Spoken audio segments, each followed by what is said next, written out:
Balmao Ambao fo kawalimando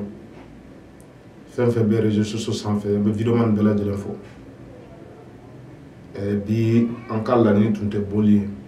mais une vidéo de soro wajibi de do anka boka vidéo yira maula hakilima on laje hakilima on ka fam mamu be kuma la avec un info hakilima on ba décortiquer kay don ka fo ma do de do ni kuma sigilen tara dama kuma sigilen jume kuma do de beta dama dron ou avec kuma do de me dron avec kuma kata ni anya fay mais o te passé mais mi là le dossier na da do la don na fait vomiter tien on be bokaira ayi ambe bokoira sabula on la ni kaw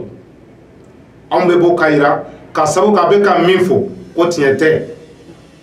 ko be ka minfo kuma dodo kata do ada amata nenini ni kuma do ni da ikan ka wuli ka nenini ko nunu be niveau mi na o be chogo mi ikan ni ka famu na te wuli ka famu ata nenini malmo ambe da ka video folo laje bela jelen ko laje amalma ke be mi fo video en kono akala ne ma dusukasi akala ne ma nimisai tumami anya ka video laje video damne la ay kuma udofo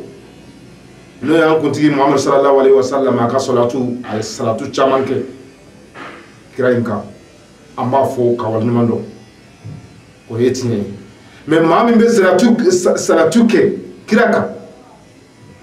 o bela jelen ko fe kata kuma fo mi imami lani imami nyini ka don imami kolosi imami sege sege kati sege Jesus sanfe ko kuma fo ala kira kangar dawla dem balmaki la kira kuma na nyede ko mbebela jelema kuma kanfu ube ka seria ke fena ite fe mindo amakinyana qawlu zur wa sahadatu zur ala kira kangar dawla balmaki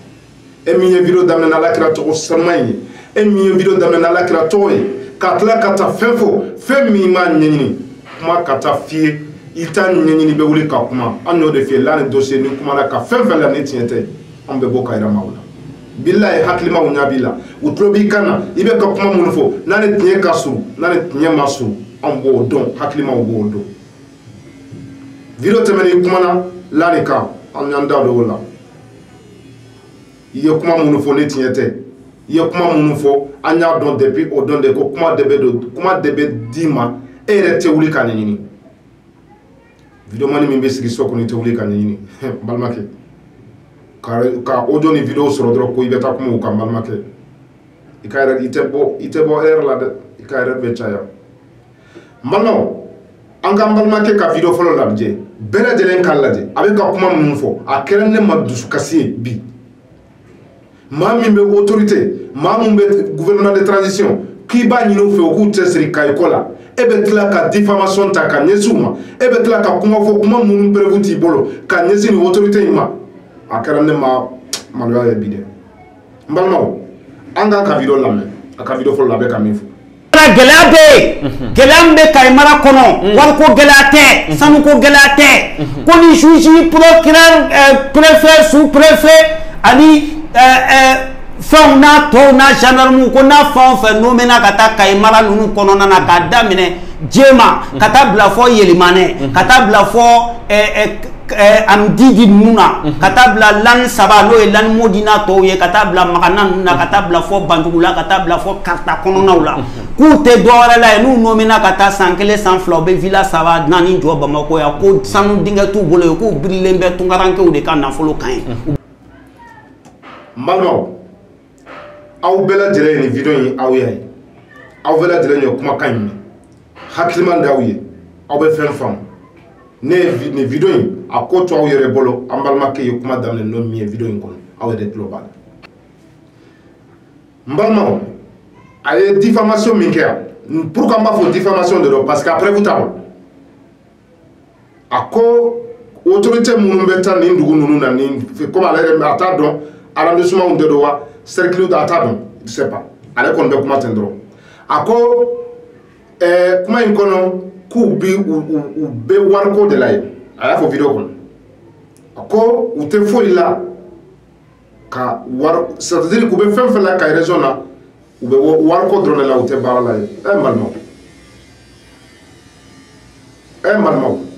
maa ka bɔ réseaux sociaux in sanfɛ bi ka kuma fɔ min dabila t'i bolo i tɛ bɔ yen i ma wuli ka taa ɲɛɲini parce que ni maa taara fɛn ɲɛɲini dɔrɔn n'a kuma na dɔrɔn i b'a dɔn k'a bɛ fɛn kalama ko in na i bɛ wuli e b'a fɛ autorité i bɛ autorité min ma i bɛ Assimi ka gouvernement min ma k'i b'a ɲini u fɛ u k'u cɛsiri ka i la e bɛ ka ale ka autorité dɔ de lagosi tan n balimaw ka fɛn ta ka ɲɛsin u ma i tɛ fɛn min don awɔ ka autorité fɛn fɛn bɛ ka ɲi aw yɛrɛ lajɔ ka kuma mɛn a y'an balimakɛ ka video mɛn a y'a mɛn a ye kuma min ta ka ɲɛsin aw ma ne ye kayi ne bɛ bɔ lani bi n b'a fɔ aw ye n bɛ lani a y'i da don lani ko la an bɛna kuma o la mais pour te dire k'a fɔ aw ye dɔrɔn aw k'a faamu ko lajɔ k'a tɛ baara la yen dɛ video dɔ la bɛɛ lajɛlen bɛ video in lamɛn a ko aw tɛ baara la yen a bɛ wari ko de la a kɛra ne bala maloya ye bi maa min ko bɛ Assimi soutenir maa min ko Assimi b'a ɲini fɛ i k'i cɛsiri nin ko in na kayi ko in na i bɛ tila ka o gouvernement kelen i bɛ tila ka fɛn dɔ ta ka ɲɛsin u ma min preuve t'i bolo an kɔni dɔnkun tɛ video in ye nin kosɔn lani dossier min a y'i da don a la ka kumakanw dɔ fɔ minnu tɛ tiɲɛ ye i to n'i y'aw fɔ don o don lani kan ka kuma fɔ min tɛ tiɲɛ anw bɛ bɔ k'i jaabi anw ye lanikaw ye an bɛ kayi dɔn comme e t'a ɲini k'a dɔn e bɛ kuma dɔ bɛ taa fiyɛ dɔrɔn i b'i pɔrɔ ka wuli ka bɔ réseaux sociaux la o ti bɔ i bɛ tila ka kuma lase autorités ma an ka parquets ma an ka gendarmerie ma kuma min a preuve t'i bolo n balimaw a ye n balimakɛ ka video filanan lamɛn a bɛ na min fɔ a kɔnɔ bɛɛ lajɛlen k'a lajɛ i k'a dɔn maa sugu min don a bɛ ka kuma min fɔ sahaba do sahaba tɛ ne t'a ɲini ka aw bila o la aw yɛrɛ ka a b'a tiɲɛ ye video in kɔnɔ mais lani dossier n'a kumana fɛn fɛn kan ne tiɲɛ tɛ n balimaw an ka ladu ta an bɛ bɔ k'aw yira aw la sabula kuma de bɛ taa fɔ a ye a t'a ɲini k'a dɔn an b'a dɔn kuma kɔnɔ an b'a dɔn ko a taara fɔ a yɛrɛ de a t'a ɲɛɲini n balimakɛ taa kow ɲɛɲini n'i ye kow ɲɛɲini i bɛ se ka kuma kow kan an bɛ taa video filanan la yɔrɔ n ye lanimu di ta problème f'i ye mais yen dɔrɔn tɛ dɛ yen mara bɛɛ jɛkulu dɔw de sigilen bɛ yen ko olu ye jɔnw ye ko a fɔra k'olu ye jɔnw y'a don n'a bɔra tiɲɛ tɛ u yɛrɛ damaw bɛ taa kungo kɔnɔ ka taa ɲɔgɔn siri k'a filmer montage k'a filmer k'a bila réseau kan ko olu bɛ ka kɛ jɔnw ye n balimaw a y'an balimakɛ ka video filanan in mɛn fɛn fɛn bɛ liti in na bi san 5 in kɔnɔ a ko an bɛɛ lajɛlen bɛ nkalon baara de la a y'o de fɔ kuma in kɔnɔ a ko maaw dɔ de bɛ yen n'o jɛkulu ye ni maa min bɛ jɔnya kayi jɔnya ko in kalama i t'a fɔ jɛkulu bilen a jɛkulu in dɔnnen don depuis an y'a dɔn ko e ye maa kura ye n balimakɛ an b'a f'i ye k'a jɛya k'a fɔ maaw da don nin ko in na k'u bɛ kayi jɔnya in k'a lagosi k'a kɛ nkalon ye a ma dɔgɔ maa si la réseaux sociaux in sanfɛ e ye mɔgɔ kura ye i kuma b'a yira i ye mɔgɔ kura ye baara min daminɛna san 5 an b'a la bi ni e nana bi k'o tɛ tiɲɛ ye an bɛ yɛlɛ e ma bon i ka nin kuma in fana b'a yira tuguni a y'a yira k'a fɔ maa minnu y'a yira ko jɔnya bɛ kayi n'u bɛ Mali autorité kɔnɔ ka sabati ko ka wuli k'a ɲɛɲini ka kow sigi u sen kan ni maa mana ye nin ko in na u ka ni ɲangili min ka kan u kan ka ɲangi i y'a tigiw bɛɛ lajɛlen ka baara kɛ fu ye ka sɔrɔ ale sigilen b'a ka soni de kɔnɔ yan maa minnu y'u cɛsiri nin na n'u bɛ Mali autorité la u wulila u sen kan ka taa dugu caman na an b'a daminɛ Mali ministre de la justice dɔ ye n'o ye Maliki Kulibali ye an b'i fɔ i ye cɛsiri min na nin ko in na i ye cɛsiri min kɛ nin ko in na depuis 2017 kana bila bi la komi an balimakɛ ale t'o kalama a ko donna ten an t'a jaabi o la mais k'a yira dɔrɔn k'a fɔ aw ye cɛsiri min kɛ nin ko in na an b'aw fo kana bila bi ka sɔnkɛ min bɛ yen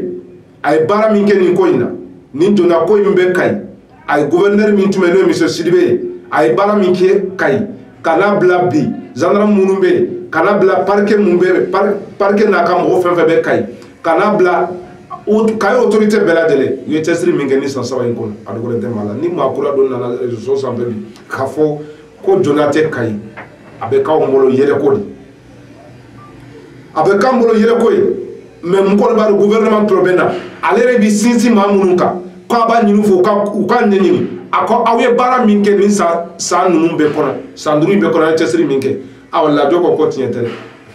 ko maaw dɔ de b'u yɛrɛ siri k'u yɛrɛ filmer an b'o preuve ɲini a fɛ a kana n'o preuve réseaux sociaux sanfɛ an sigilen bɛ k'an makɔrɔ maa minnu y'u yɛrɛ filmer k'u yɛrɛ siri k'u yɛrɛ filmer ka tila ka kɛ sababu ye e ka taa datugu o la ne kɔni miiri la n'u y'u yɛrɛ filmer u yɛrɛ de bɛ taa ye vidéo kɔnɔ mais kuma jɛngɛnɛ tɛ se ka tilen n balimakɛ kuma jɛngɛnɛ a tɛ se ka tilen ne ye n yɛrɛ filmer k'i yɛrɛ bila réseaux sociaux sanfɛ mais n'an taara gendarmerie kɔnɔ la ne yɛrɛ de bɛ minɛ i y'a faamu video a kana ni video kɛlɛ maa minnu y'u yɛrɛ siri réseaux sociaux sanfɛ a kana n'a ye maa minnu y'u yɛrɛ siri depuis nin ko in daminɛ 2010 kana bila bi la a ko a kana n'a preuve ye a bɛ kuma ten dɔrɔn de preuve foyi t'a bolo preuve foyi t'a bolo ne de ko ten a ka bɔ n'a ka preuve ye video kɛlɛ min b'a bolo ni m'aw yɛrɛ siri maa hakilima yɛrɛ bɛ sɔn nin ma wa